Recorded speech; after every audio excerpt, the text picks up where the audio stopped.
All right, good morning, afternoon, evening, whatever time it is that you're watching this video. Mr. Richman here. Today we're going to talk about variables and functions. Once again, just like with our while loop videos, I have two variables and functions videos that are after this.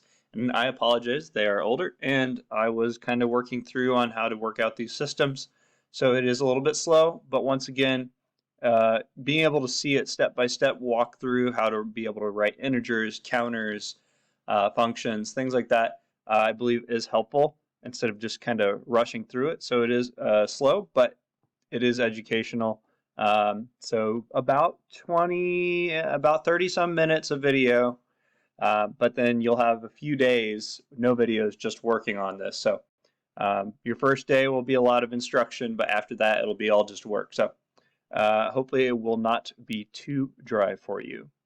All right, variables and functions.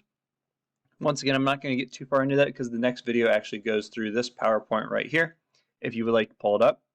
All right, it says to get into groups. You're already in your groups. Don't worry about it. Don't worry about the teams A and B. All right, everyone should have what they need.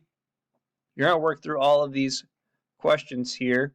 The only difference is, and I really hope you listen to this, otherwise you're going to waste your time, is do not do questions 20 and 21. Don't worry about it. So go to 19. Jump to 22, and then to 25. Don't worry about the conclusion questions either. All right, that's all I have. And then hopefully you enjoy the next two videos that will explain variables and functions. Once again, any of the things on the PowerPoint is available to be on the test. So you can always watch through those videos again or go through the PowerPoints that are in the resources tab. All right, good luck.